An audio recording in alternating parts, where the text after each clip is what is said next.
everybody, and welcome to Row 60, a Georgia football podcast. My name is Clark Gaines. Joining me today, as always, Adam Thorne. Yes, sir, baby. And this is show number 73. Welcome to 2024. Man, 2024, Clark. God, time's flying by from us, man. Can't believe it's already 2024. What a year 2023 was. I hope everybody else had a blessed 2023 year. I know it's been a lot of fun, man. The past few years have been, we're blessed, and we're thankful for everything we've got to experience, man, and looking forward to a good 2024. Yeah.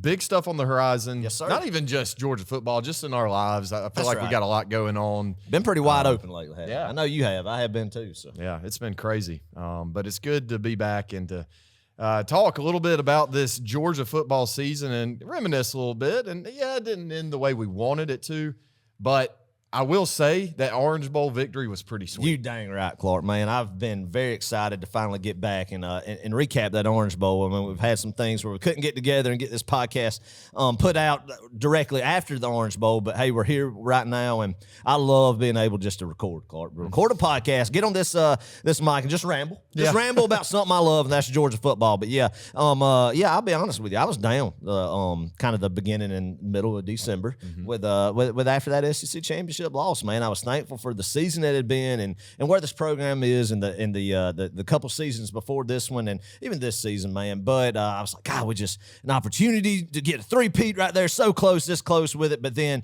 the recruiting class news came, the portal class news came, and guys returning, leaving, all this news came. Then the Orange Bowl happened, man. It's got me fired up. Oh yeah, I'm ready to go, man. And I mean, the future of Georgia football, the trajectory is just pointing straight up, just straight up, man. Oh yeah, absolutely. Absolutely. And 2024 is going to be such an exciting year with all the new changes to college football, the Monsters just schedule a bunch of big games, Clark. A bunch of big games. You know what a bunch of big games means here at Row 60? A bunch of times big game Eminem makes an appearance? A bunch of times big game Eminem makes an appearance and a bunch of Friday Night Live college shows, Clark. That's exactly what it means, baby. So, I can't wait for that already. 8 more months. 8 more months. Getting there. Counting down the days. We should have a countdown starting. Oh, we should. We need to do that on every episode going forward until we get to... Yeah, I hate that we couldn't have pulled off something the night before the Orange Bowl. I was working, Adam. I think you were a little busy too, so it's just hard to get something together for that. Right. But we'll save that for, like you just said, those games coming up this year. It's going to be a lot of fun. Some big ones, a lot of fun. There's a lot to look forward to. I mean, this offseason will feel different for sure, but it's that return to glory that we're after now. That's right. It's taking the momentum that we captured in the Orange Bowl, and I think we did capture a lot. I don't care how depleted Florida State is. It doesn't matter. You're right. And we're going to talk about that game in just a little bit. But you take that momentum into this year, you take it into spring game, G-Day. That's right. And, we roll from there. That's right. But, hey, I love what I saw in 2023, and 2024 is going to be awesome as well. Yeah. Man, it was unbelievable. The Orange Bowl was absolutely unbelievable. Breaking your own record for biggest bowl win from the national championship last year, beating TCU 65-7, then coming into a New Year's Six bowl and winning 63-3 in Clark. Yeah, I mean, all the big talking points for people. Oh, Florida State was depleted, yada, yada, yada. I don't care, man. Because what that meant is more impressive to me because it was a culture win. Because Georgia's culture is not a bunch of mercenaries like Mike Norvell got down in Tallahassee, who really is not bought into the culture, doesn't believe in the culture, just had that 1 year run. I hate, what happened to them. Bad deal. But hey, that's all fixed going to the 12-team playoff now. But what was shown that Saturday, December 30th, Clark, is Georgia was the team that should have been in the playoff. But I'll be honest with you. There's a lot of chatter about that, but I'm okay with Georgia not making it in the 14 playoff this year simply because we lost to Alabama. I mean, we shouldn't have. I still feel like we were the best team in the country. I still think we would beat either of the two teams that are going to be in the national championship this upcoming Monday, Clark. But, hey, the time when we needed to win, we didn't, and just stuff. Everybody could debate and talk about that. And, yeah, if we would have had the chance to get in the playoff this year, I think we would have won it and had a three-peat. But it just didn't work out that way. I was excited how this season was capped off, Clark. I was excited about the momentum, how these guys came back. These guys who were leaving still came back and played in this game, man. It just speaks volumes about the culture, and going forward, man, it's going to be another championship run in 2024. Yeah. That's what it told me. Yeah. Same here. Very excited. And, we'll talk about this game, the Orange Bowl, in more depth. Got a game day atmosphere segment for you guys. A little weekly concession stage report. Got some fun facts. We'll roll through What we saw offensively and defensively from Georgia, it was just amazing. It was an unbelievable performance on both sides of the ball. We're going to talk about bowl games, why we should keep them, maybe what needs to change. Something needs to change. I mean, you can't look at the current state of bowl games and say, oh, yeah, it's still fine. Yeah. No, it's not. There's something wrong, and we'll get to that. We've got a little chatter about the transfer portal and the draft, guys leaving for the draft, guys staying, coming back, and guys transferring in and out. And then towards the very end, we'll talk about the playoff and how we're not in it. Yeah, we'll talk about the playoff, man. I mean, two exciting games as far as just it was. Viewership, watching entertaining football. So I'll be excited to discuss that with you because me and you hadn't talked about those games. I know. Yet. I mean, that's how, we've been just busy. We haven't talked about those games at all. This is the first time we've seen each other since the last recording of the episode. That is right. Yeah, that's exactly right. Last time I saw you was last year, Adam. How about that? Literally. I used that joke way too much on New Year's Day. I was like, I was in so-and-so last year, which was like the day before. That's right. That's how, y'all had an exciting New Year's Eve, and I know we'll get to that. I stay at the house with Kelsey and Callie, and I was rocking Callie to bed, and of course, this was a few hours before midnight, and as Kelsey was leaving the room, I said, I'll see you next year. I'm sure she just really got a kick out. I got a kick out. I chuckled. I laughed. Did she give you any sort of reaction? She just rolled her eyes. Yeah. Or I didn't say I said Callie, tell Mama you'll see her next year. And then she had it right. I mean, I just thought, man, great dad joke. I mean, I cannot wait. Just keep using just dad jokes and just having good humor, man. That's what makes the world a better place, man. Is when you can laugh at yourself, when you can laugh with people you love, and just everybody just have a good time. And dad just jokes. That's what we're about. That's what we're about. What we've always been about here. The 3 years we've been on Row 60. So you're saying cut loose, have a good time. Yes.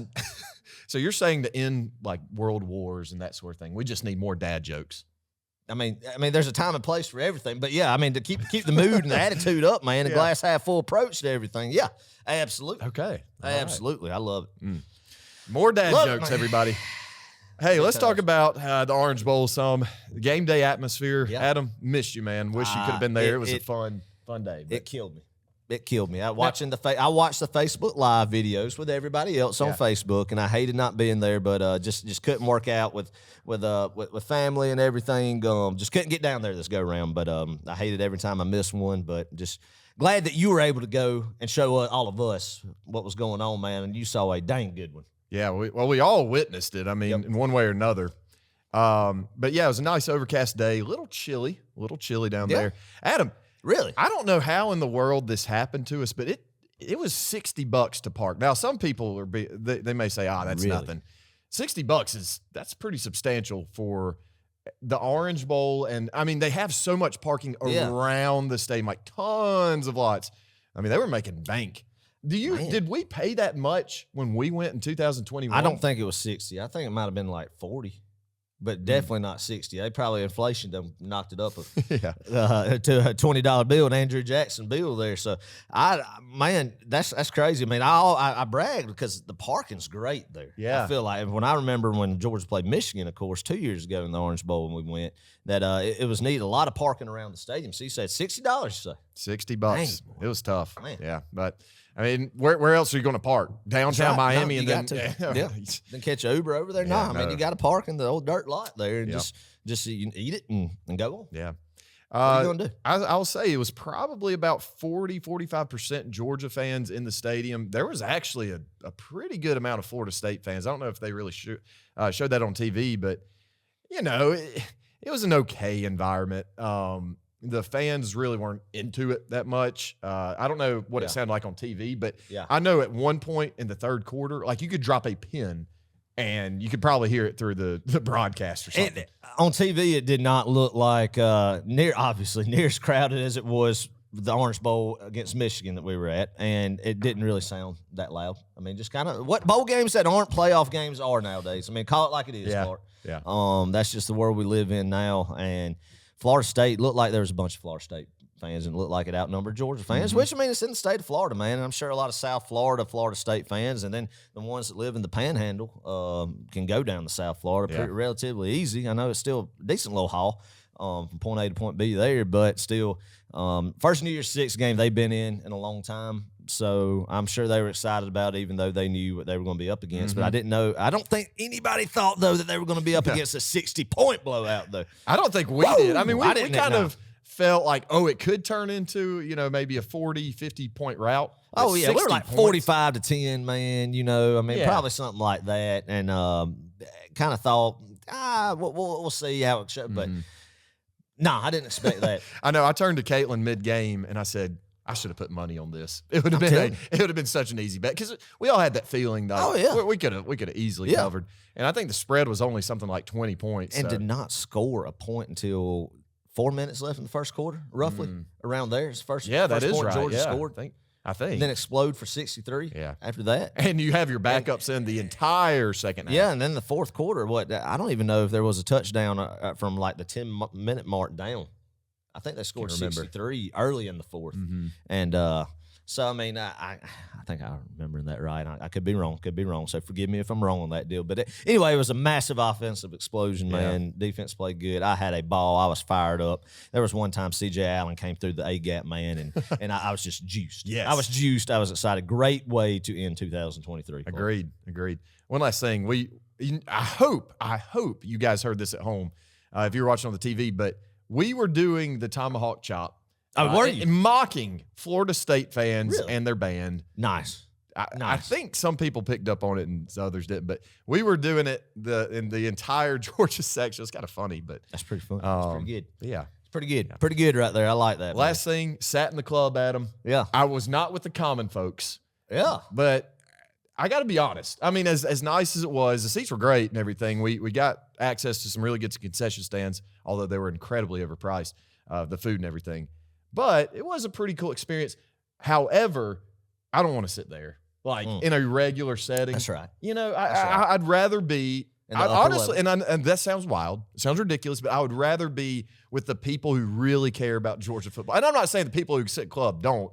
There's just less people that do. The ones who are getting rowdy up in the upper deck. Like going up to just random strangers and give them a hug. Right. You can't really do that in club. They look at you really weird. Trust me. I mean, there's nothing better than just embracing with somebody. When I embrace with another guy after a big touchdown or something, you give him the two back pat. Right. Just boom, boom. I mean, I give my wife a big bear hug and twirl her around, but I'll go up to a guy, just give him a. And he's got to be a burly guy. Just give him a two-pack. How about him, man? Hit him. Right. It's good stuff. It gets the adrenaline going. I love sprinting up the stairs, high fives, just hitting. I mean, just really getting violent up there. Yeah. I love getting violent at these football games. It's good times. I love being violent at these football. What a quote. Oh, man. Yeah, I'm with you. Hey, weekly concession stands report right quick. Hit it, baby. Adam, I got you a refillable cup. Oh, did you? I appreciate that. But I forgot to wash it out. That's okay. That's all right, and it's still not washed out. It's in my luggage. That's all right. Well, I appreciate you doing that. Yeah, but Adam, $15. Okay, yeah, I will pay you $15. No. Hold up. $15. Wait a minute, though. Okay. So it's a refillable cup, souvenir, right? And you can pay about $7 for that anywhere else, upwards of that. Right. It's $15. Now, the good thing is Caitlin found a little hack. Yeah. And I think we've tried this before on Row 60, and we need to keep doing it. Mm-hmm. And if you are a listener of Row 60, this is just one of the added benefits. Little tidbit? You get these little tidbits. Yes. All right. So Caitlin goes up, and she says, hey, can I get a cup of water? Not bottled water. Can I just get a cup of water? And the guy said, well, she asked with ice. She said, can I get a cup of water with ice? And they didn't have any normal cups. Mm-hmm. It was literally just souvenir cups, which is bizarre. I'll be dang. So he goes to the back, gets her a souvenir cup for $15, just hands it to her and says, here you go. Nice. Free. So there we go. Awesome, man. No, well, that is very nice right there. I mean, that's, and you shouldn't feel bad doing that when they're charging $15 exactly. for a freaking refillable souvenir cup. No, I mean, that's ridiculous. That's ridiculous. Probably, get them from China on a straight run for about $2 a piece, and probably about a $13 to the push right there selling them bad boys in there. I mean, probably more than that. I mean, that's just the way it is right now. It's you go make a product overseas, get it here, pennies on the dollar, and then come and mark it on up, skyrocket on up, and then that's just where we're at in the economy these days. Adam, that sounds like we need to start. We need to create some products and just crazy. Outsource it to just China. Crazy. The fact that these stadium cups have gotten to $15 even refillable, is just ridiculous. What do you attribute that to? And is it inflation? Is it what is it? I attribute it to. Well, I mean, there's stuff I would say about it, but not on this podcast. We decided to do on this podcast is not go down certain roads and certain avenues. And we're talking about Georgia football, baby. Yeah, that's what really matters. Yeah, I leave other personal opinions to myself. Okay, I like it. All right, Clark's fun facts. Here we go. Adam, you mentioned this earlier. As we all know by now, you should know this if you don't. Right. Georgia broke its own record set last year in the national championship game of largest margin of victory in a bowl game, 60 points. 60. I mean, God, that just doesn't happen. It doesn't. It doesn't happen, man. It doesn't happen against teams like Florida State in a New Year's Six bowl game. I don't care who they trotted out there, man. And people need to realize, too, Georgia, it's not like they had all of their horses. Yeah. All of their horses. I mean, yeah, there was a good majority of them out there, and that just, again, speaks of the culture. So I don't feel bad for Florida State. Florida State, and we said this on the preview, man, why would these guys not play one more time, add some, and I guess try to beat the two-time defending national champion, the team that was just right outside the playoffs like you were, and beat them. And if you beat them convincingly, then, hey, they might try to throw up a championship flag in Tallahassee with an undefeated season, right? Claim it or something like that. You know how UCF done with their foolishness. But, nah, they didn't rally. That's not what it was, man. Had people quit on them. I mean, those guys just didn't play. And, I mean, everybody's got their opinion on them. I'm not going to get into what's right, what's wrong, quitting on a teammate. I will say this. I'm okay with opt-outs now, Clark, whatever. If that's their decision, I personally don't like it, but I'm not in the position I could be a torn ACL away from factoring the millions of dollars in a bowl game that's not a playoff. Yeah, I get that. But where I don't like it is I don't think they need to be on the sideline. Yeah, I'm with you there. There should not be a perfectly healthy player on the sideline that's opted out of the game trying to tell other guys that replace them on the field and out there, especially on Florida State's team, getting beat by 60, what to be doing. Yeah. Did you see a lot of that I personally on TV? don't. Yeah. They showed that? The players were on the sideline at Florida State, a bunch of them in street clothes. They had two guys, I heard now, when I was reading stuff before the game, opt out when they went out on the field, Clark, with pads on. Are you serious? Dead serious. Now, look. Dead serious. Here's the thing. Dead serious. That happened. Here's the thing. All these coaches around the nation, they look at guys like Kirby Smart. They look at guys like Nick Saban. And they want to piggyback off the word connection, the terminology, connection. We got connection here. You've heard Jim Harbaugh say that. And whether or not you believe that team has connection, that's beside the point. But a lot of these teams, though, they want to talk about family, connection. But when it really comes down to it, and you've got a great chance to play with your brothers one last time and to kind of send a statement and to end with a win, you're going to opt out. That's where you got to look at the long term. If you look at the long term, kind of started out that way with Kirby Smart and his teams at Georgia early on. You had a lot more opt-outs than you do today. But this team, you can truly say, you can look at guys like Kamari Laster and Javon Bullard and Lad McConkey and these guys coming back and playing one last time. They were connected, for sure. Yeah, 100%. It's not just smoke. Yeah, I mean, and McConkey, if he wouldn't have played, I would have been fine with that because of what he's just laid all out on the field the whole season, man. It's been banged up the whole year. And like Brock Bowers, I truly think if Brock Bowers was 100% healthy, he would have played. Oh, yeah. But I'm fine with that. I mean, the lingering injuries he's had in the back half of the season, man, and him not playing. But I understand guys who are surefire top 15 picks, man. I guess. Yeah. I get. I mean, whatever. I mean, no, it's not me, but I'm not in that position. Right. So, but these guys who are day 2 NFL draft picks in the 3rd, 4th round, projection, saying they're going to opt out. Shoot, that's ridiculous. That right there is absolutely ridiculous, man. Again, my stance is I'm not a fan of opt outs at all. There should be some type of, and we'll get to this when we talk about the bowl games. But there's a problem. There's a problem with the product that's on the field in bowl games outside of the playoffs, man, that you said we're going to talk about later on in the show. And it's definitely not the same as what bowl season was like in 2004. Agreed. And it's a much less valued product. Yeah, I agree. The senior class won 50 games, setting a new school record at Georgia. Man. 50, man. There have been a lot of good wins in that 50 too. Oh, it's been insane, man. I mean, the last 3 years, you've gone, 14 wins, 15 wins, and 13 wins. I mean, it's insane what these guys have done, and so happy for them to cap it off like they did last Saturday in Miami, Florida. Yeah. I feel like, I guess the next senior class, this upcoming year, assuming we have another good year, they have the potential to break this record at 50. I mean, because this is including the 2020 season, in which you only played 10 games. Yeah. And you won 8 of those. So if we go on and we win more than 8, then they will break this record next year. I mean, you look at this class only had 10 games in the COVID year when they should have had at least 13. Yeah. At least. But if they get to the SEC championship, well, Florida did that year, but at least 13 games they should have had. And they should have had 51 wins because they should have played Vanderbilt that year too. Still bitter about that, even in the shortened schedule. So, I mean, they had games took away from them. I mean, no other class has had games took away from them with a shortened schedule and still got to 50 wins. Right. That's how remarkable this is and needs to be highlighted.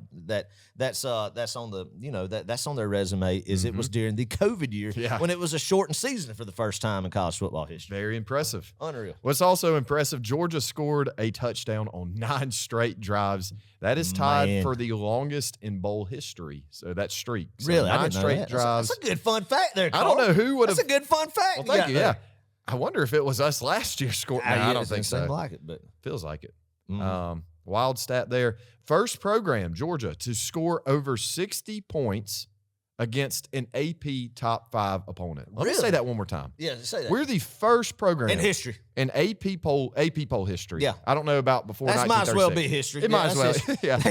I don't think no 60 points game up. Well, I take that Tech back. against Cumberland. Well, yeah, that's right. But it was Cumberland was not an AP top 5 team. Nah, to my knowledge. Nah, they didn't have a good resume. They didn't pass the eye test. Cumberland did not pass the eye test back in the early 1900s. Their strength of schedule wasn't that good. No. Not really. But 60 points against an AP top 5 opponent. We're the only team to do it. I'm pretty sure. I should have probably looked into that a little bit more. Would we not have done that against TCU last year? Yes. I think I believe we're the only team to do it twice for sure. Wow. Okay. But I also think we're the only program to ever have done that against an AP top 5. Wow. 2 years in a row. Unbelievable. It's crazy. Georgia also handed Florida State its biggest margin of defeat ever. That's crazy. That is crazy, man. When you think about how dominant Florida State's been, I mean, this is a historic program, man. I mean, nothing really until Bobby Bowden got there and really got it churning in the 90s, all throughout the decade in the 90s, and then into the 2000s, they started to ramp down into the late 2000s, and then, when Jimbo was there and Jameis Winston, they won the 13 national championships. So I always kind of just been around, man. For them, for Georgia to have handed them that's huge. That's a huge deal, man, on the recruiting trail. You look at the differences of the culture. Now Kirby Smart can go in these rooms when you have guys that are in between the two and said, look at our culture versus their culture, man. Yeah. When adversity hits, look at where this locker room is in Athens compared to what it is in Tallahassee, man. And I mean, I hate to say it, but it is what it is. They exposed it to themselves, man. And you heard what KJ Bolden said about it, right? Did you see that? Basically, he was saying, wow, it's good being on the other side, as in Georgia's side. It's good being committed to that. Right, I mean, he said that. That's right. I mean, that's huge. That's right. You got a guy who's never strapped up the red and black saying that. Yeah. That's awesome. Yeah. And I'll say, did you ever see Norvell's post-game locker room speech? Yeah, he was like crying, was he not? Yeah. I mean, it was a good message, but it was too late. It was too late, Clark. Yep. And again, we've not been in the situation where we've been left out of the playoffs, being 13-0, and I know being the first team that's unfortunate. But how Kirby would have handled it post-election Sunday to the bowl game compared to how I feel like Norvell and just even the public eye could see how he was handling it to the media. It all set up for them to get beat by 60 points. Oh yeah. Period, man. And I was like, oh, well, I mean, that's a good speech and all. And, seems like a good guy and good coach and had a great year. ACC champions, man. But wow, why was that not preached and rallying the troops before the game? Yeah. Before the game and kind of get a little bit of fire out. But I don't even care, man. If all those guys played. All those guys who opted out played. Georgia still would have won by 17 or 21 points. I agree. I mean, yeah. I think they would have won like 38-17. And once again, I don't care. I don't care if they had 27 opt-outs. It doesn't matter to me. Doesn't matter. That's on the fact that we came out and we took this game seriously, despite all the crap we could have pouted about and complained about, it just says to me that, hey, we are going to take the high road. Georgia's looking ahead. We're looking ahead. We're not looking in the past. It would have been so easy to sulk and to complain and to whine about the SEC championship game. And some people still do. I do. Yeah, occasionally. I do. Occasionally. Yeah, we're not the players, though. Absolutely, that's right. And it just, once again, it tells me that we're forward thinking. That's what it takes. You want to be a championship team. You want to get back to that former glory. Like we weren't just there this time last year. Right. You know what I mean? I'm excited about it, though. I'm so thankful to see the kind of performance that we had December 30th. I mean, Georgia's not going anywhere, and the Orange Bowl just put an exclamation point on that. It just showed the difference in the culture in Tallahassee and Athens. Culture win is all you got to say to define that. Right. That game. Georgia's offense. Let's break it down. All right, man. There's a lot to talk about here. Carson absolutely played a great game in just one half. Yeah. He went 13 for 18 for 203 yards, 2 touchdowns. Yeah. Kendall had a breakout day. We thought he would. Yeah. And with this being alleged, likely his last game for the Red and Black, it definitely was now. But we said that he was going to have a breakout day. 9 carries, 104 yards, 11.6 average, 2 touchdowns. What did you think about Kendall? Love Kendall Milton Clark. Love what he's done his time here in a time where he's gone through a lot of adversity. Had a lot of just hamstring injuries and other injuries, man. Really not allow him to be 100%, not get the carries that I'm sure he was thinking about getting coming in. But publicly, Clark, from our fans' perspective, never heard him complain, man. Always seemed like a big team guy, the perfect type of guy that has been thrown into this Kirby Smart culture, man, in a sense of what has led to the success that's been the past few years.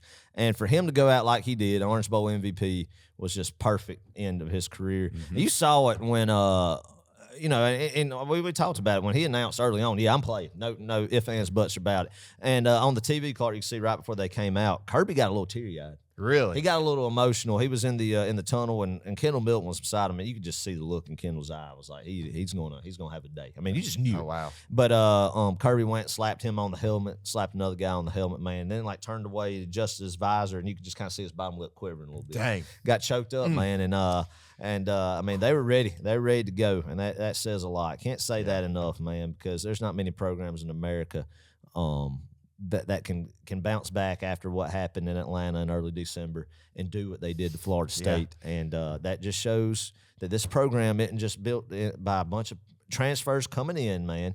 We're getting a bunch of guys from 1 or 2 years.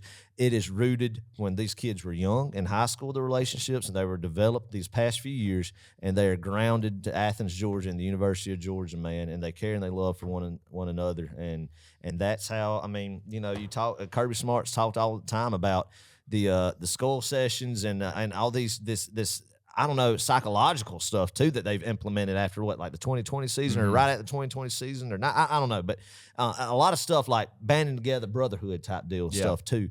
And you see it, and it was on full display. It was on full display. Yeah. I didn't know that about Kirby. Getting emotional. Yeah. I tell you, Adam, I think he did anyway. Yeah. I think he did. You go back and look at it, 100%. Well, I'll be completely honest. I got a little emotional. It was during the fourth quarter. I always get a little emotional anyway with Crypt and Fanfare. It's my favorite, fourth quarter lights. Oh, yeah. And, man, I don't know. This, just looking at guys like Brock, looking at guys like Ladd, seeing all the Bulldog Nation in the Orange Bowl, I got a little teary-eyed because this group, and I knew this was going to be Brock's last game. I had a feeling it was going to be Javon's and Kamari's and Ladd's. That's a special group right there. I mean, the class, Cedric Van Pran, I mean, there's a lot of guys in this group that are going on to the next level that I've just, man, they were on both of those two teams that won a national championship, and a lot of those guys played a very important role They did. in those teams. They did. And man, I got a little choked up myself. So yeah.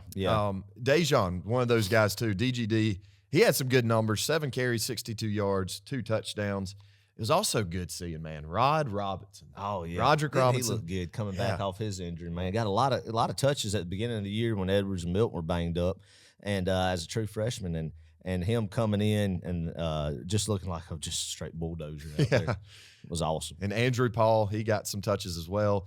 Man, it's crazy to think, and we're thinking a little ahead here, but we're getting Branson Robinson. We're getting Roderick Robinson. We're getting Andrew Paul. You got Trevor Etienne coming in, man. Unbelievable. Stud group. Dale McGee, phenomenal, man.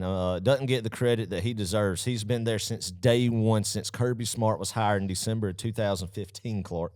And Dale McGee was on original staff member on that. And what he has done and the running backs he's coached. Two of them that he's recruited and coached to Georgia are in the Pro Bowl in the NFL right now, DeAndre Swift and James Cook. So, dang, I mean, you look at what, and then obviously Nick Chubb would have been there if he didn't get hurt. And everybody knows, I know McGee didn't recruit Nick Chubb, but he was there for Chubb's last 2 years in Athens, man, and Sony Michel's as well. But you think about the running backs that have come in that room since Dale McGee's been there and the development that they've had. And Zamir White had a big game with the Raiders the other week, too, in the league, man. And you think about these guys and their development, and how could you not want to come play for a guy like him? And what you're seeing, and what I love about that too is Georgia doesn't get just a bell cow and run them into the ground, right? Because a running back, and we've talked about this before, has a very short lifespan in the NFL. Yep, and not actual life. But their career life, their career life. So I mean, it's something, you got to save their legs, save their touches, man, and to have the rotation that guys, you just don't ride somebody in the ground there for and risk just devastating career injuries. I think a prime example of that is what Gus Malzahn did with old Kerryon Johnson in 2017, and you saw he never really, I mean, he was a stud then, but they just kept over and over and over and over again, and I don't think his career panned out quite like everybody thought, and I think a lot of that's tribute to how many carries he got when he was over there in Auburn. So, I mean, it's going to be loaded again next year. Big room. Very excited about the offense potential for 2024, man. Yeah, rushing, man, we ran the ball very well against Florida State. A depleted defense. I mean, a lot of guys on their defense line didn't even play. I think they only had one actual starter from their defensive line. And which, once again, don't care. I'll clap for that guy, man. Oh, yeah, and that I will say. That one guy, what was his name? Shoot. I can't remember. I remember seeing him, he was like 42, I think, had dreadlocks. But anyway, Paxton Payton, something like that. And you got to commend those guys, right? The guys that could have probably opted out but did stay. And I felt bad for them. Those are the kids I feel bad for. Oh, yeah, well, the that ones guy. out there laying it on the line. The only starter out of 11 on the defense side of the football say, hey, man, I'm playing. That's I mean, tip your hat to that guy. Yeah. Whoever that guy is. Yeah, we don't know his name, but hey, tip your hat to that guy. Yeah, tip your hat to that guy. Tip your hat to Mike Bobo. You damn great, and the offensive line. Sir, man. Hey, 372 yards on the ground. Let me just read some numbers. I'm kind of a numbers guy. I like these numbers. This is really good. I'm going to read you the top five, rushers the other night. We'll start with Kendall. 9 carries, 104 yards. Unbelievable. That's 11.6 average. Unbelievable. Roderick Robinson, 7 carries, 70 yards, 10 yards average. Dejon Edwards, 7 carries, 62 yards, 8.9. Gunnar Stockton, 7 carries, 46 yards, 6.6 average. And then the fifth, this is our fifth leading rusher, Cash Jones. Big Cash Jones. Look at him. 5 carries, 32 yards, 6.4 yards a carry. Man. I mean, if you're just looking at averages, my gosh, I mean, you're bulldozing. Just gashed them, man. Just gashed them, and it did what they were supposed to do. Yeah, and that's what it's just great. Yeah, it's just great. That's smash mouth football, man. I was just sitting there smiling the whole entire time watching it, especially Ladd McConkey's. Oh my gosh, where he was going to pull up and pass on a reverse there, or what was it? Double pass. Double pass. Yeah, it was a double pass. That's right. And he just cut it back upfield, and it had one beautiful cut, making a guy miss at the line of scrimmage around there. And I mean, just scampered in about 27 yards. I mean, great last highlight for red and black for Ladd McConkey. It was good to have that another just good one, just to show how special he truly is and has meant to us. I became unglued when that happened. And up to that point, I wasn't in true Clark Gaines form at a Georgia football game. Yeah. But when that happened, Yeah. Oh, I got a little rowdy. Oh, yeah. I mean, it was just an exciting play, and I just love it for Ladd. And I told Caitlin, I think I told the whole section. Our section wasn't very big, but I yelled, I'm getting a Ladd McConkey jersey. Yeah. I let him know. You've said that multiple times throughout the years. I said I was getting a Jack Podlesny jersey when he kicked the game winner against Cincinnati. In the Peach Bowl? That's great. Still haven't gotten it. It's somewhere in Turkey, though. There you go. And China being somewhere. produced. That's right. Anyway, 10 different guys toted the rock. 11 different guys had a reception the other day. And look, let's give it up for the offensive line. Yeah. I don't care who they played. Man. They absolutely dominated. They created some huge running lanes. And and thoughts and prayers too. And also, Stacey Searles wasn't on the sideline. Clark had a pneumonia, tough case of pneumonia. I think he was hospitalized during the Orange Bowl. And I haven't heard anything. I've seen on anything how he's doing. But I'm assuming he's healing up fine right now. But he wasn't there. I think I read somewhere he's doing okay. Which is good. Good. Praise the Lord for that, man. Yep. Praise the Lord for that. But yeah, his unit showed out, without him there. And just gaping holes all day. I mean, you just look at two backs carrying 9 and 7 times and averaging a first down every single carry. Every time they touch the rock, 10+ yards. That's total domination. Mm-hmm. What I loved about it too, Clark, is I'm glad it happened like it did, and I'm glad so many people got to say, hey, I played in the Orange Bowl. Mm-hmm. A New Year's Six Bowl. I played in it. And these guys who, over the past, not only this year, but these national championship runs, who really don't get the credit but they're getting just beat up all the time on the scout team. Right. Guys on both sides of the football, man, who've been, key important factors for the success Georgia's had, finally kind of got to be in the spotlight a little bit. Got to say, hey, man, tell their grandkids, I took a snap at the Orange Bowl. I took a handoff in the Orange Bowl, man. Can you say that, Adam? No, absolutely not. I can't either. No. I wish I could. Yeah, so, for it to being able to get guys, not only just, a Gunnar Stockton or a Brock Vandegrift, but having daggum Jackson Muschamp. First time I've ever seen Will Muschamp smile on a football field. Yeah. Did you see his? Yes. Adam, what is this? Have we determined what that is? I have no clue what that means. That's something in the culture that I have nothing about. If you're listening, it's the finger under the nose, and I feel like it's a reference to. Is it something about drip? I was thinking something about drugs. I don't know. Drugs. I have no idea. Like, I know drip's a big thing now. Like, about the drip. Define drip, Adam. Like, I don't know what drip means, but I know people say they have that drip. And as Muschamp, this time of year with flu symptoms and everything, you get some drainage in the old nasal cavity there. Oh my gosh. Dripping down. Is that kind of like Jackson has the drip, but kind of coming across with the finger right there? I don't know what else it could be. Oh my gosh. What else could that be? Adam, that's not even close. Do you not know what drip is? It's kind of like your style. I mean, just boil it down. Yeah. Your style. Yeah. But I love you. I thought that was swag. I thought drip swag. A few years later. Yeah. Okay. All right. Oh my gosh. But what I loved about it is everybody is just having fun. Whatever that means, they had a good time. All the players were up on Muschamp, man. He was excited. Mike Bobo was excited up in the booth all day, man. His boy was in there. Stetson Bennett's brother was in there. Just the culture, man. The culture is just phenomenal. I was wondering when Kirby would trot out Andrew. Yeah, it was getting close, wasn't it? Maybe if they hit 70, that would have been the next. I know. We were sitting there. It was fourth quarter. There's probably about 6 minutes left in the game or something. I turned to Caitlin. I'm being dead serious. Yeah. You could hear somebody from the other side of the stadium. That's how quiet it was. And I just wanted to stand up and just yell as loud as I humanly possibly could. Kirby, put me in, coach. Yeah. I'm ready to play today. Look at me. Yeah. I can be cornerback. Yeah, there you go. No, I get toasted. But I mean, I was sitting there thinking, man, I never thought I'd watch a Orange Bowl New Year's Six game Georgia's playing in when we're trotting out number 26 at quarterback. Yeah, when you have we're literally rotating every snap between Jackson Muschamp and I don't even know who number 26 is. God bless him. Tip of hat to that guy. But I can tell you. Wait a second. Colin Drake. When Colin Drake, number 26, Colin Drake, great guy. Oh, just 1,000% passing percentage right there. 90.6 QBR. I mean, 1 for 1. 1 for 1. Through there. That's as good as you can get. But, I mean, when they're rotating, we're getting there, and he is rotating. I mean, literally, it's not drives. We're not rotating drives, Clark. No. We're rotating snaps. Like, Jackson Muschamp would take one, And then Colin Drake would come in. Then Jackson Muschamp run back out there. Then Colin Drake. I mean, we went through this for a while. We had Jackson Muschamp number 26. That's amazing.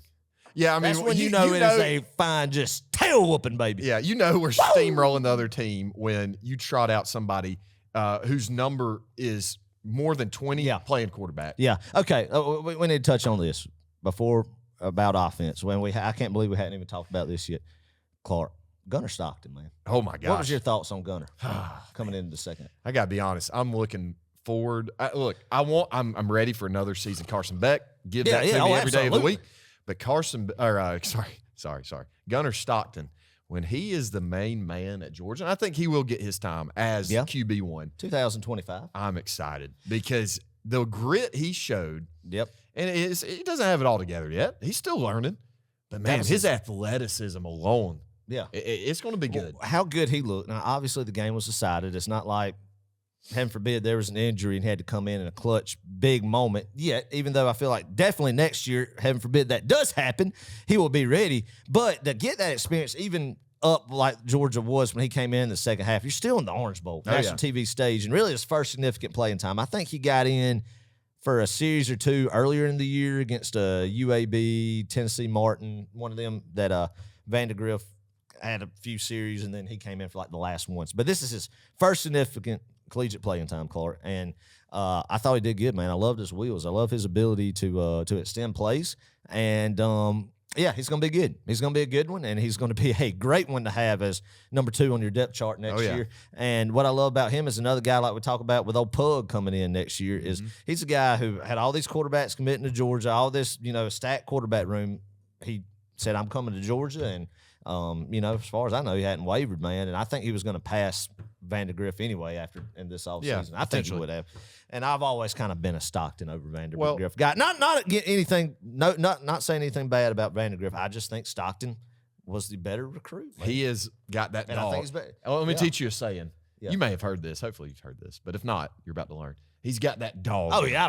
Okay. Everybody's got that dog in him, man. I mean, well, he really does got some dog in him. That's right. That's right. I tell you what. I was impressed with how he just took command of offense. Me too. Real good showing, I think. I think another guy who was very commanding, Dylan Bell, man. He is unreal. And to have him for hopefully, at least another year, man, it would be awesome if we get him for another one after that. But one thing we hadn't done, Clark, you brought up a great point. Just give a clap for Dylan Bell for this year. This year, I mean, you think about the selflessness and team player he is, Clark, to be able to come back from the beginning of the year because of the depleted injuries and the running back room. He had to play running back, split time at wide receiver and running back room for the first part of the year until Milton and Edwards came back fully healthy. Then he could focus, and then when he was able to just focus on being a wideout, my gosh, he's the second half of the season, man, he boomed. Yep. He boomed, and he's going to be huge for in 2024, man. I think he could very well. I say this. I mean, Ladd's pretty much your true slot guy. Dylan Bell, though, I don't know where he really lines up most. Is it X? Is it slot? But I feel like he's going to kind of take on that role. Well, I don't know. You still got Dom. Dom Lovett. He had a great game. Yeah. He's in your slot. I don't know. But my point is Dylan Bell is going to replace the Ladd McConkey, not necessarily in terms of where he lines up, but just that big playmaking ability. That's right. We've got a lot of guys coming in next year. I mean, despite losing Brock, despite losing Ladd, Marcus Rosemy, Jack Saint, and several others, we've still got a good room to look forward to. Last thing I want to say, Adam, people might not like this. Okay. But this game, the Orange Bowl, was an old school Mike Bobo offensive performance. It really was. If you look at it, there was a lot of zone reads. Yeah. There was a lot of play action pass. Some jailbreak screens. Yep. One didn't work. Actually, maybe 2 didn't work, but what sure did work. One did work. We're not going to talk about that one. But other than that, hey, you can't say anything about Mike Bobo. No. And we need to keep like a counter of how many times we say that. Yep. Say this. I don't care who was on the other side of the ball. It was just a beautiful offensive performance all around. You got to give Mike Bobo a ton of credit. Yeah, I loved him up there, man. He was sitting in the booth, You know, Mike, he had his chaw in with old did Todd he? Hartley, with old Todd man. Hartley up there, just giving them a a good fist bump and excited every time they scored. You could just see the jubilation on both their faces. Just great. It's my nose about to my dadgummit, Adam. My nose is going to bleed. Oh no, This is going to be. Gosh. All right. Well, I got to push through. where are we at? Oh, Clark, you have the most random nosebleeds, man. Oh my gosh. Just we'll be at the most random places, and all of a sudden we gotta get Clark some galls to pack in his nose. I want to say it started at the Orange Bowl 2 years ago. I think there's been a couple big pivotal games that all of a sudden your nose starts leaking, man, with some blood. We got to pack some stuff in there, get that head tilted back, and get Adam, that figured out, man. We got to push through because I know you got somewhere to be after this. Yeah, I got somewhere to be after this. We're good. We got to keep going. Yeah, All right. I went off on a tangent about the offense. All right, I defense. did too. I mean, it's exciting. But yeah, Well, great job. Let's everybody. just say this about the 63 defense points, yeah. before we really have to get this thing kind of moving. Ramped up, yeah. Great job, and I really don't good. want to discredit them and by not talking about them as much. But there's really just not a whole lot to say. Yeah. I did love seeing the young guys. You know, C.J. Allen, Raylan Yes. Wilson, Yes. Tyrion Ingram Dawkins. Though Yes. he's a sophomore, Right. Is it Daniel Harris? Daniel Harris, man, Yeah. the guy who said that he was going to be in the portal like a couple days before the Orange Bowl, and then shoot, he gets a lot of because and good on Kamari Lassiter, man. I a lot of talk is he going to play or not? Probably a first round draft pick or at least early second, and he came out there and got in a series or two, kind of like Swift did in the Sugar Bowl against Baylor. You know, what I mean, I like that. That's too. fine. And but Daniel Harris, I think he looks part lanky. Yeah. And did a good job, man. Did a good job. And True freshman. I'm excited about him. Excited about him. Glad he's staying in Athens, man. I mean, these coaches are having to re-recruit their guys. It's just the culture that we talked about that time in and time out. But C.J. Allen, man, I wanted to point out he was going to be a stud. He would be up there with the Kobe Dean. I think by the time he is done in Athens, Clark. Yeah. I'm not going to quite go Roquan level, but I mean the tier kind of below Roquan level with I think Dean. Still really good. Still very, very good, man. And I could tell the difference in him from the extra practices they've had in December since the SEC championship and how he was playing. Yeah. I mean, there was one time he just got shot. He looked like he shot out of a cannon. And that's the only times I've seen that speed from a middle linebacker position has been a Roquan, Nakobe, and like he kind of right now reminds me of and not just because he wears the jersey number and Odell Thurman. Yeah. I could see that comparison. Kind of body structure, everything, you know.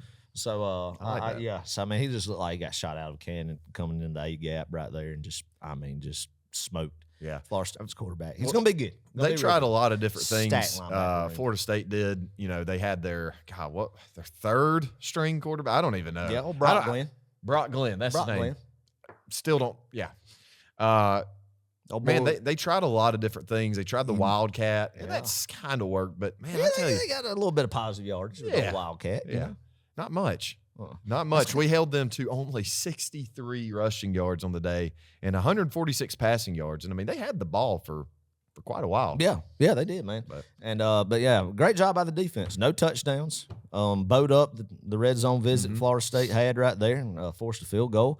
Brock Glenn, yeah, I mean, true freshman, Florida State. He's going to be battling old DJ Uyunglele, Clark, our old buddy DJ Uyunglele for the starting quarterback role in Tallahassee next year. Can you believe he's come back? There needs to be a limit on how many times you can transfer. Yeah. Who? That's going to be a good road 60 trivia question in years to come. Is who was the first opposing quarterback that we discussed on Row 60 podcast? Oh, yeah. And we spent a lot of time in August of 2021 talking about DJ Uyunglele. Learn to pronounce his name because I was like, we're starting this podcast. I can't butcher Uyunglele. Yeah. So I will never not be able to pronounce Uyunglele because of August 2021 in preparation for the Georgia Clemson. I still don't think that's how you say it, but it's close. It is how you say it. 100% I think. You're going to stick to your guns. I am. Yeah, 100%. You know what's going to be awful is having to say Nico. I can't pronounce his name. Tennessee's quarterback. What about? Hold up. I do want to get into that bowl game because that's kind of funny. Hey, last real note I had, Jalen Walker. He looks fantastic. Cannot wait for him, man. Think he has been undervalued and underused this year. I feel like should have had more snaps, but I'm not a elite defensive coach, so I trust what they're doing. And who am I to question that by any means? But just to the naked eye, it looks like, I mean, he was dominant in Jacksonville, dominant at the time, the 12 plays he played in Atlanta, got 2 sacks in them, dominant the other day, and I think he will be absolutely dominant 2024. Did you see Glenn Schumann's comment about Mykel Williams? No. Talking about how they may use him more of the outside linebacker position. Really? Going forward. Instead of, defensive end. I like it. I like it too. I mean, you might have another Nolan Smith sitting there. I like it, man. I like it. I'm glad he's staying. There were some rumors about him. Things are shaping up, man. Great way to end the season. I'm fired up about it and cannot wait till spring ball starts up and going in the summer chatter, and get it rolling again because I hate Clemson, and it's going to be a fun offseason now that we can completely turn our focus to Clemson hate. Oh, yeah. Love it. I hate Clemson. And you'll see a lot of that on Row 60. So Agreed. Stay tuned this offseason. Yes. Bowl games. Adam, we need some changes. Yeah, we need some changes. Georgia, we absolutely obliterated Florida State. And you got all these opt-outs. You got all these guys saying, do I really want to play in this? You got a lot of fans saying, do we really want to travel to this game, though we're not in the playoff? I mean, that is happening. It's becoming more and more common. And I think it's just the way that the playoff has been marketed for the past, 10 years, almost 10 years.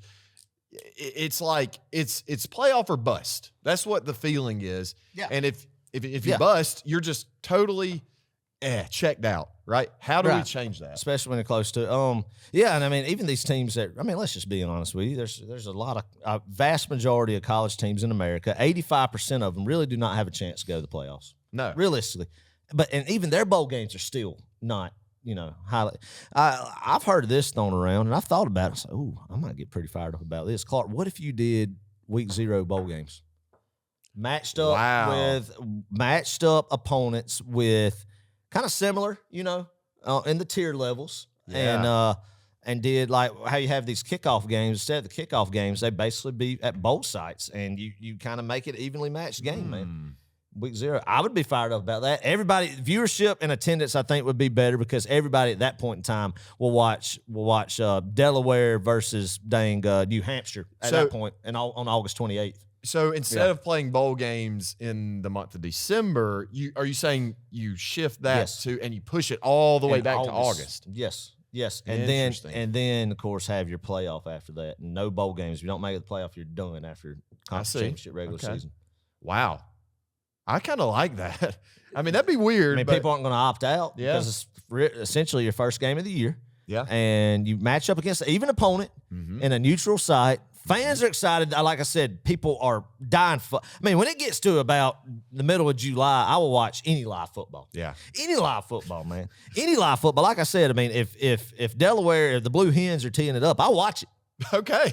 On the CW network. It doesn't matter to me. I'm going to watch live ball. So anyway, I mean, I'll be watching the Meineke Car Care Bowl. All right.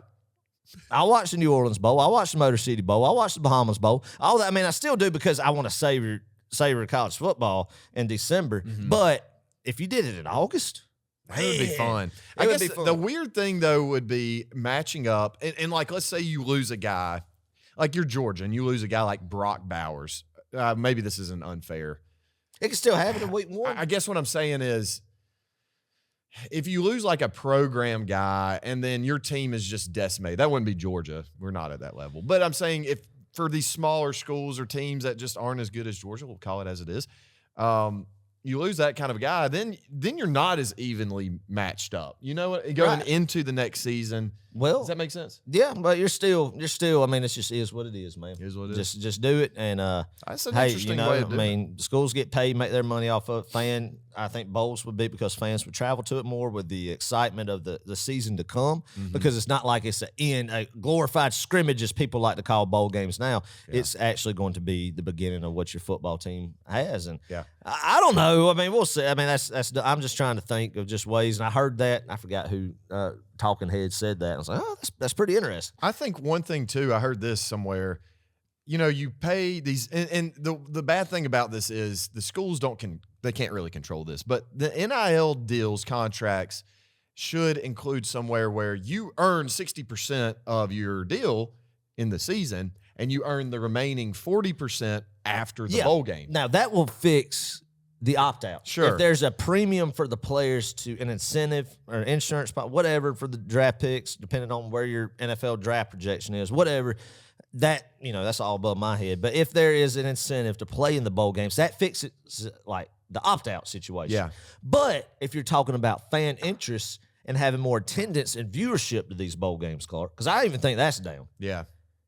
All of a culmination, all of it, I think you got to make them during a meaningful time of the year, right? Where people, because I don't care what kind of fan you are, you're going to have high hopes. You're going to have shaded glasses to that you're about to have a magical season, whatever it may be. Might just be winning a conference championship, might just be winning the division for some fans, and a national championship for we're might blessed just with be fans. Beating Georgia. Yeah, it might just be whatever that the fans have.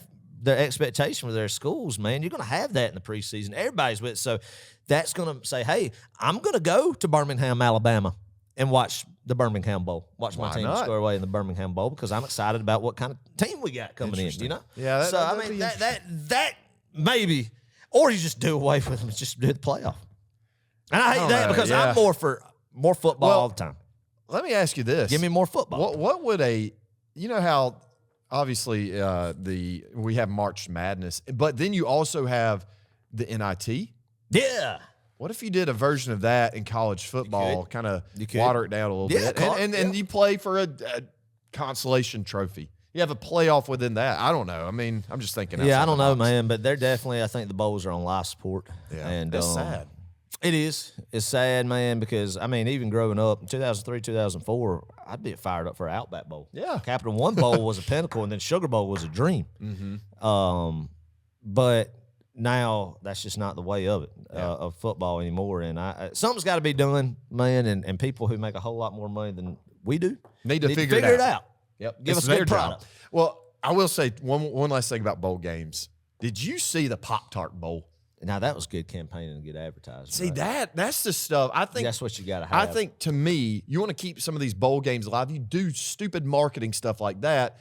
Keep at least viewership a little more interesting. Mm-hmm. These bowls have money. Like they pay a pretty good amount to the teams coming in and playing and that sort of thing. They've got money, so they need to put their marketing dollars. True.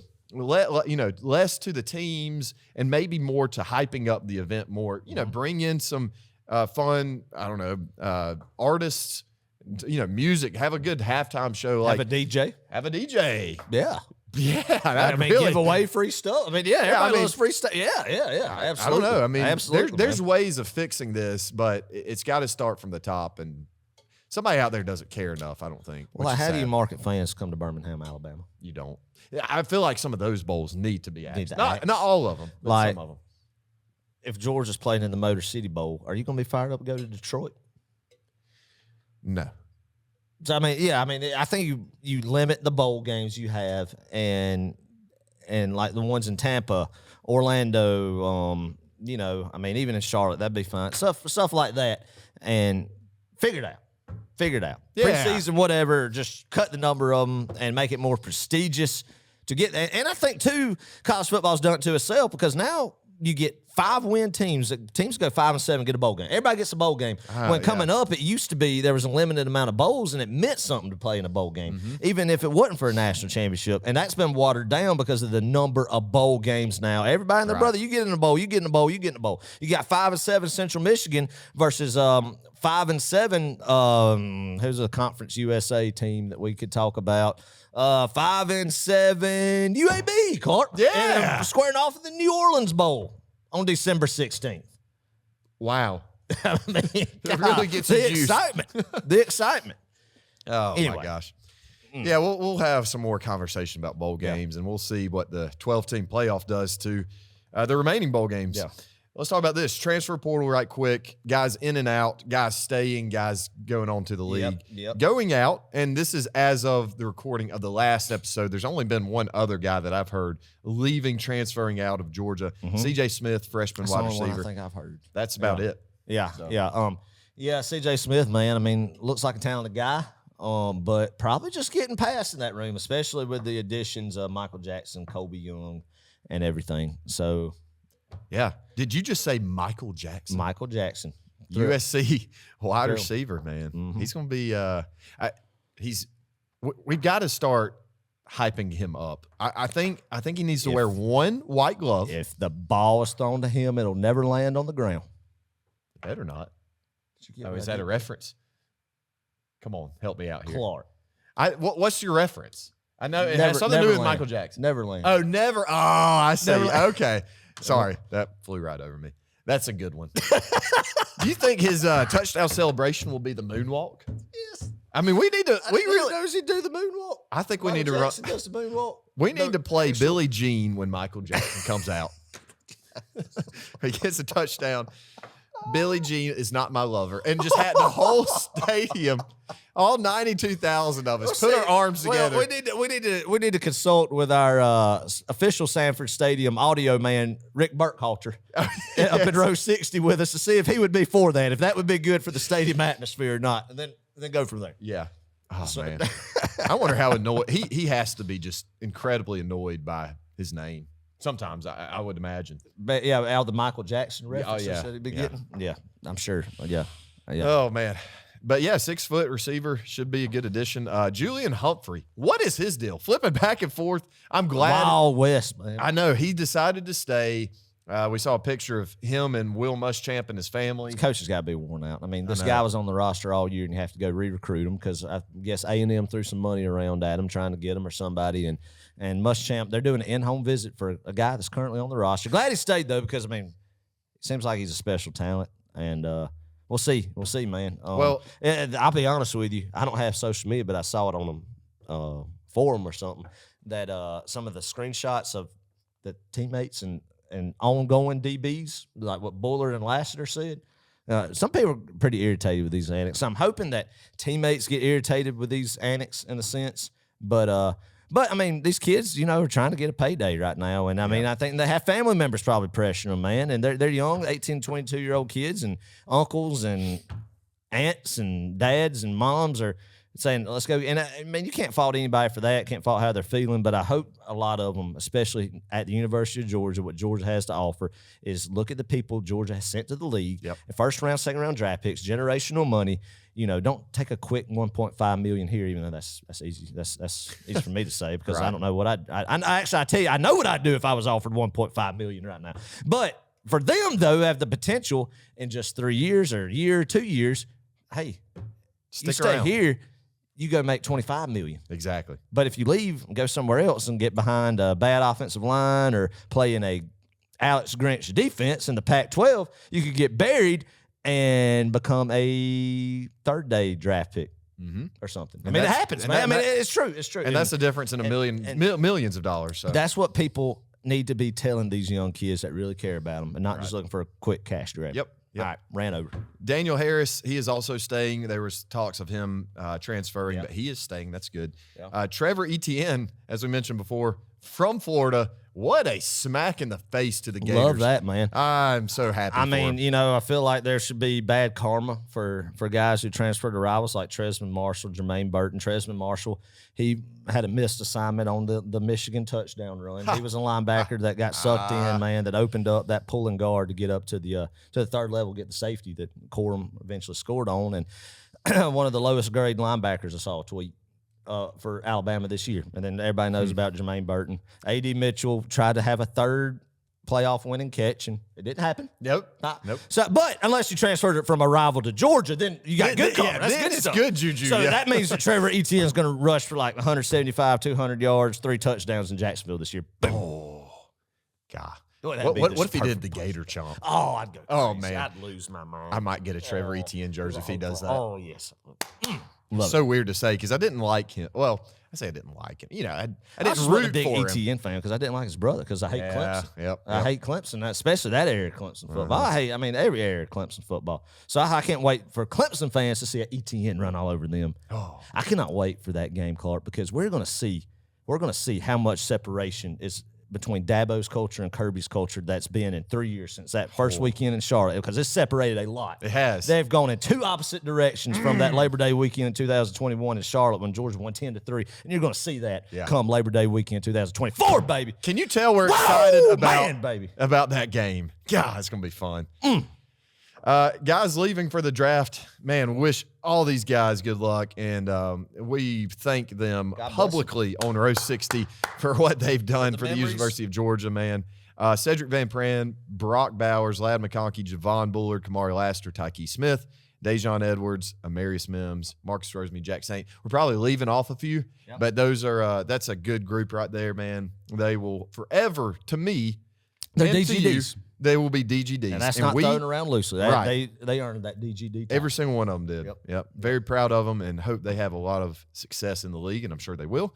All talented guys, all have great heads on their shoulders. All have been coached by Kirby Paul Smart. That's right. And all leaving Athens with a lot of hardware. Yeah. Yep. A lot of bling bling. Ice. Yeah, that's right. Yeah. Ice. That's right. Yeah. That's two more guys that are returning, not necessarily transfers in that we know of so far. Nazir Stackhouse and Chaz Chambliss. Yes. So, Nazir, man, a guy a lot of people had a lot of high hopes for this year.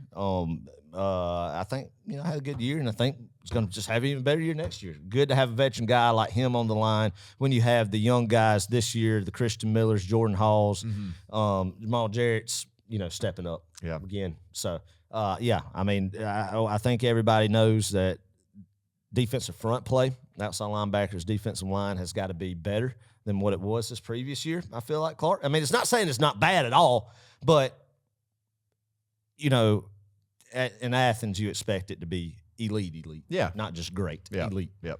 So, and they know that. And there's nobody I trust more than Trey Scott to get that going. And the rest of the defensive staff. So, it's exciting and glad to have Nazir back. That is huge. Chaz Chambliss, man, I know we've said stuff on this podcast before. A lot of people have, but he's been good, and we don't know what his assignment is. His assignment isn't to put his hand on the ground, just go get the quarterback. We don't know. Sometimes it may be. We don't know. Yeah, but if he keeps playing like he's been playing, man, then that means he's doing whatever his coaches tell him to do. Yeah. So I can't wait. Another year of growth. Let's see what he does next go around. Agreed. Just seeing he'll go out there and compete, and a lot of young outside linebackers too. Though Clark going to be pushing. We talked about old Jamin Dumas Johnson. And the preview show saying, hey, he's going to have some footsteps behind him. And now we're at the end of the year, and, he's transferred to Kentucky because of the young talent behind him. So, it's good to have that veteran leadership and young talent mix, I think, and those guys learn it and grow on. So, yeah. Absolutely. Exciting.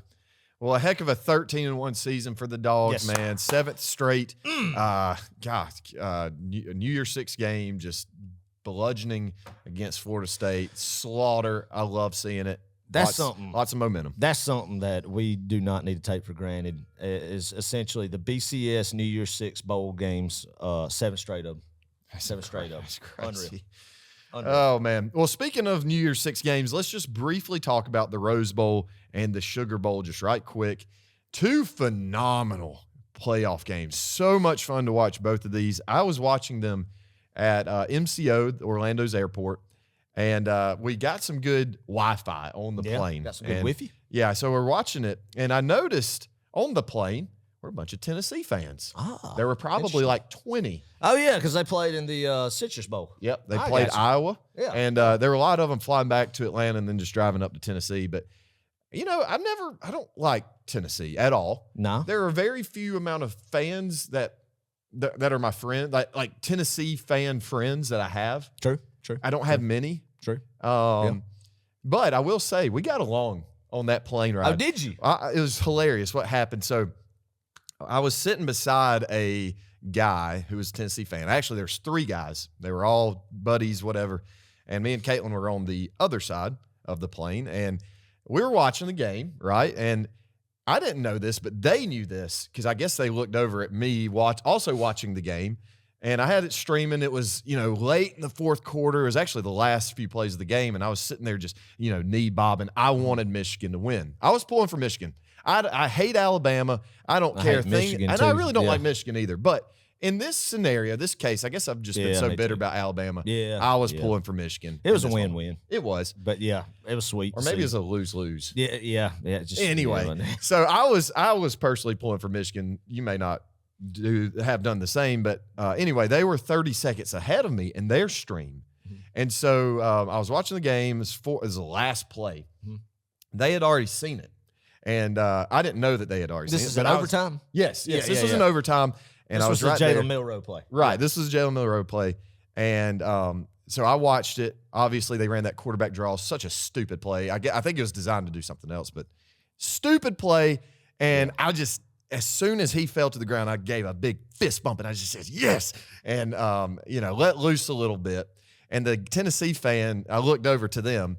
They were just giggling at me and my reaction. Yes. And I took my AirPod out and I said, y'all, look, we're in this together. If there's one thing we can agree upon, we both hate Alabama. And he said, dude, we watched that 30 seconds ago. And I turned to my buddies and I said, hey, let's watch this Georgia fan react to the last play. They'd already seen it. Yes. So they got a kick out of me That's good watching stuff. it. That's and then good the stuff. Sugar Bowl. Sugar Bowl was a lot of fun. Yeah. The ending was insane. Oh, that was insane, man. I was, again, I don't like streaming services, Clark. Okay.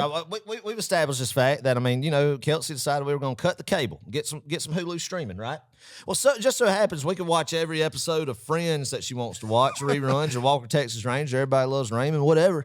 And it's fine. Andy Griffith Show, all that good stuff. But when we want to watch live college football, it always lets you down, no matter what. Doesn't matter. Doesn't got the dang True Vista fiber optics running down our road, all this stuff, great signal, whatever, what have you not. Just great package, right? Yep. Up to speed internet. Well, my daggum internet goes out.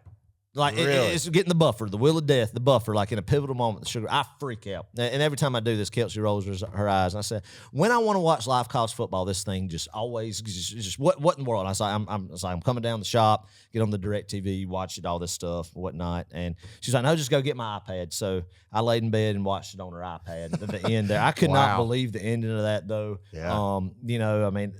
They talked about how A.D. Mitchell's done had 2 game-winning playoff catches in his time, at Georgia.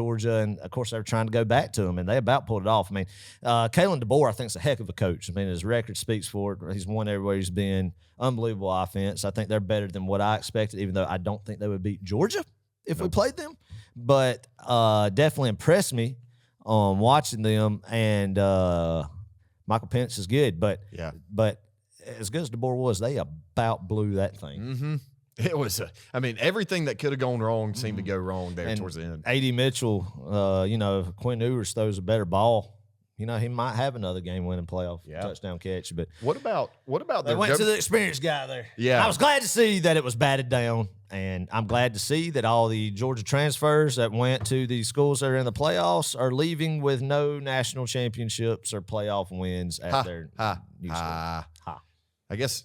Misery enjoys company, as old saying goes. Let's go back to the Rose Bowl just right quick. Adam, what did you think about the muffed Alabama punt? Or sorry, excuse me, Michigan. I would have had a heart attack yeah. if that was Georgia. Like, I would have had a straight, y'all would have had to wheel me out of the stadium, because we've already talked about my disdain for punts. But at that moment, I'm so conservative, I wouldn't have even put a guy back there to field the thing, Clark. Yeah. You'd be better off letting them down it at the one. And especially a guy that, I know they're especially the other guy was a little bit, shaky with his punt returns at the beginning of the game. He muffed that one, led to Alabama score, and a couple just looked like some careless stuff. But to get in a guy that was cold, that hadn't returned a punt in a few games, man, and then that happened. But good composure on him, because that could have easily been a safety and a walk-off Alabama safety to win on a and that would have been such an Alabama thing to happen. Oh, yeah. I would have stroked if that was Georgia and we were returning that ball and that happened. But because I told Kelsey when we were watching, I said, I wouldn't even put a guy back there. Yeah. I wouldn't even put a guy back there. Yep. Hats though. Jim Harbaugh, though. Yeah, man. He's done something that a lot of coaches haven't done. That's probably beat Nick Saban. Yeah, probably going to win a national championship and go to the NFL. As much as I hate, because I hate Michigan. I hate what they stand for. I hate Harbaugh. I think it's the anti-Kirby culture, but hey, they won it. And I thought that was going somewhere else. You said anti, and I thought no, might be. I don't know. Okay. I think that's the guy on the other side of the sidelines, to be honest with you. But but no, Harbaugh. Yeah, we'll see what they have. Michigan got over the hump. They finally won a playoff game. He has been name dropping Jesus a lot. I have heard that. Interesting. Yeah, kind of just weird context to be put like. Yeah, Michigan football does not need to be compared to biblical times. Yeah. Right? Right? Georgia football can't be though, right? Right. No. Did you hear him say Jesus would be a 5-star recruit? Did he? I did not hear that. I promise you. Interesting. I don't know if I would liken Jesus Christ to a 5-star recruit. I think I get his point, but Jesus is a little bit more than not a little bit, infinitely more than a 5-star. Interesting. All right then, Jim. Well, yeah. Okay. Good deal. Anyway, Michigan, Washington, the national championship. Never would have guessed this. Me neither. Never would have guessed this. So this will be the first time since Clemson beat Alabama in 2018 that there will be not a SEC champion win, or not a SEC team win the national championship. Correct? Georgia the past 2 years, yes. Alabama in 20, LSU 19, then Clemson 18.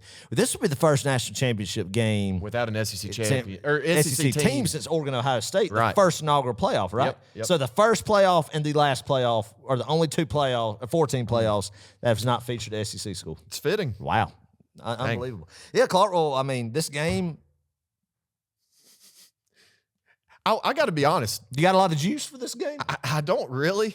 But it's going to be fun to at least just kick back, relax, just watch ball. I wish we were in Houston. We should be going to Houston. Right I now. know. We should be Woulda, on a shoulda, plane right now flying into Houston. Yep. Woulda, shoulda, coulda, Adam. We had our chance. Going to tour NASA or something tomorrow. What would we have done out in Texas? I don't know. Maybe go to Billy Bob's or something. Go see NASA over there. A lot of good welding stuff in Houston. That's like the mecca of welding is Houston, Texas. Interesting. So I don't know. I've been a lot of good fun things to do out in Houston. So. Buc-ee's. Yeah. But we're going to be in Atlanta next year for the national championship. That's it. So, hey, that is true. Yeah, we'll get to save a little money too. Yeah, maybe driving down the road. That's right. So, of course, who knows about ticket prices? We'll see where that will be. But as for Monday night, Clark, I'm pulling hard for the Washington Huskies. Me too. Pulling hard, man. I think it's going to be a tough task for Jesse Minter's Michigan defense, who had a great game plan against Alabama, by the way. Very impressed. I will have to say, as much as I hate to admit it, their defensive front looked good, and I think they look better than Georgia's did against Alabama. You have to say it. And very athletic, and I think Milroe is just an athlete and not a true quarterback, and they did what they should do and what we were hoping to do against him. And you just have to tip your hat to that for them. Very, very physical and did a good job. But I think they're going to have their hands full with Michael Penix and the weapons that Washington has. I mean, I think the Washington receivers, we didn't know this, and I underestimated them, Clark, but I think there's the best trio of receivers and the best receiving talent that's been in a college football offense since Burrow, the Jamar Chase, Justin Jefferson, or the, I guess, Devontae Smith, Judy, Waddle, all those guys. Yeah. I haven't watched Washington enough to even know. I mean, the guys that you're referencing, they did show out, or it seemed like they had a great passing attack the other night. I don't know. I'm pulling for Washington.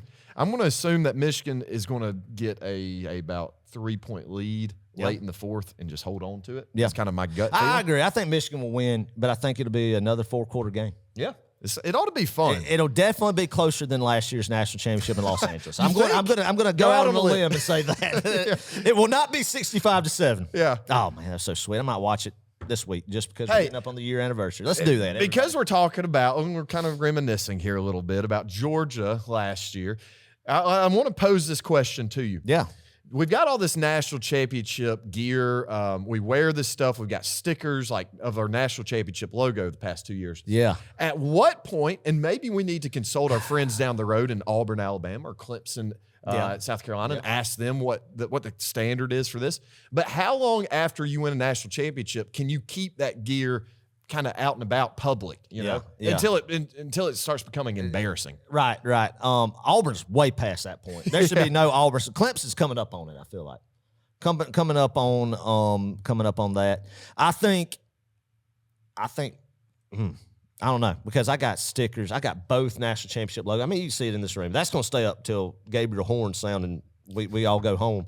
That right there will. And I think, memorabilia that you have in your man cave, in your house, on the mantle, whatever, that stays up forever. Yeah. But as far as wearing a national championship team logo gear out in public, I think 3 years. 3? 3 years. But if you win another one, that just opens up the door, Pandora's box, to wear them all again. Right. Okay, I see what you're saying. Yeah, to rotate them all again. In my opinion, because I got stickers on my truck, national championship stickers on my toolbox, on my cooler, on my national championship cups. I mean, I got to keep repping it. And I am going to keep repping because I'm dang proud of that. Waited a long time to see them. There you go. You deserve it. And Georgia will have another one within 3 years, so then we'll get to just go back all of them again. But yeah, I'm over the next 3 years, I'm going to continue to wear my national championship stuff out in public. And you're going to continue wearing your Peach State Pride stuff out and my Peach State Pride hat, man. stuff That out thing in public, has been man. a staple on this show. It has, man. I mean, for the last 3 years, go over to PeachStatePride.com, man. Yeah. Get you some good winter attire and get stocked up for next Georgia football season. Get stocked up for Georgia basketball season and baseball season. Hey. The Dawgs are playing pretty good. I was about to say, they've ramped it up. Yeah, old Mike White's showing out a little bit there. So, yeah, I mean, go visit our friends there. We appreciate the support that they have given us. Get a hat. We have a hat on the set right here, don't we? Yes, a classic Peach State Pride hat right there. We featured some of their new hats. I saw one on the sideline, Clark, on TV. Did too, yeah. The Georgia Till I Die hat. I forget, we should have it on there. So on the official sideline, University of Georgia, go check them out, man. Didn't you used to work for Peach State Pride? I did. I printed T-shirts. Really? Sure did. That's interesting. Sure did, man. About 11 years ago. Yeah. Get out of class and go print some shirts. Good times. So, I mean, just a staple of, Georgia grown people, people who love the state of Georgia and have a good product, good quality product, worn it for years and will continue to for every occasion. Casual, just a T-shirt work in, T-shirt just to go to the, store in, or Sunday dress. Yep. Everything for every occasion. They got it all. Man. They really do. So, and they have believed in us since day one. They have, and we want to continue shouting them out and being thankful for that. So thank you, Peach State Pride. Go check them out, PeachStatePride.com. Baby. Last thing about just talking about clothes and gear and all this fun stuff. Man, if y'all haven't, you need to go to Fanatics. And I promise this is not some sort of plug. It's not even an affiliate thing. Like, I bought probably 5-6 national championship shirts the other day for like $3-4 each. I'm not kidding. I need to go check that out then. It's on Fanatics. Yeah. But hey, if you can stock up on some stuff, you got 3 years to wear it until Georgia wins another one. That's right. Well, they're not going. They'll win it next year, maybe. Yeah. But 3 years until it's like, we need to maybe be thinking about, pull it out every now and then instead of just every day like I do. Yeah. So yeah. Well, this upcoming Monday night, we might have a little watch party. Yeah, we might do something. I don't know if we're planning on getting together, but we need to. We need some wings and yes, sir. Maybe hop on the old Facebook Live. I like it, man. We might do that. See what's going on. I really don't have a lot else to say about Michigan and Washington, to be honest with you. I mean, we'll watch it. It's national championship. It was the last college football game for 8 months, so we will soak it in and enjoy it and hope the Washington Huskies win. Yeah. Period. Go Dogs. And when I say go Dogs, I say DOGS when referring to the Washington Huskies. They try this thing. They say go DAWGS. That belongs to one entity. People in the state of Washington do not say dogs like we do down here. They do not deserve a DAWGS. They are a DOGS. Right. They're the Dogs. Go Dogs. That's what they are in the Pacific Northwest. Say it one more time, Adam. Go Dogs. Dogs. Right. Oh, man. Well, hey, go Dogs, I guess, this Monday. Adam, wrap this thing up. It's been fun. Oh, man, it's been exciting. We do have, Clark and I are in the beginning stages of our conversation and knowing what we're going to do during the offseason. Oh, are we? Yeah, we are. Okay. We're talking about, we're hopefully going to provide more content. In the offseason this go around, we talk about hopefully ramping up more and more each offseason and coming up with a good format of how to handle it until Georgia football ramps back in. Hey, Labor Day weekend will be here before you know it. Yeah. In August, last weekend in August, will be here before we know it. So we're going to be excited about that. A lot of big changes with a 12-team playoff, Texas, Oklahoma coming in, tough schedule, open up with Clemson, so much excitement. Eight months worth of content, honestly, to talk about and break down. So great year again from the University of Georgia. No, we disappointed weren't in the playoff, didn't get that third straight national championship, but man, the memories. You think about the fun we had in Knoxville, man. That Ole Miss game was great. The Kentucky game was great. Barely getting by in Auburn, man, but still just breaking their hearts. Smoking Florida. I mean, just a great time in Vanderbilt with old Rich Beck up there meeting him and the guys that we have met. The whole Row 60 family we've come across this fall. Lisa Giddens up there too, man. And the Orange Bowl, Hunter Wyatt and Will Snipes. Yeah, there you go. And Brad Snipes. Yes. And Will Snipes has seen them. So, I mean, just the fellowship, that's what means the most to me. Excited about getting that next year, and hopefully maybe we might be looking for something maybe at G-Day, what we might have be cooking up, man. But enjoy time with family and friends, man. Stay in touch with us, and we will still be on here, man, and getting fired up about Georgia football year round. But everybody enjoy watching the national championship, and just when you're sitting there, be thinking about how blessed you are because you've got to see 2 of them the last couple of years. And I can promise you one thing, Clark, that won't be the last 2 we see, baby. I cannot wait to crank it back up. Love y'all. God bless. Go Dawgs, baby.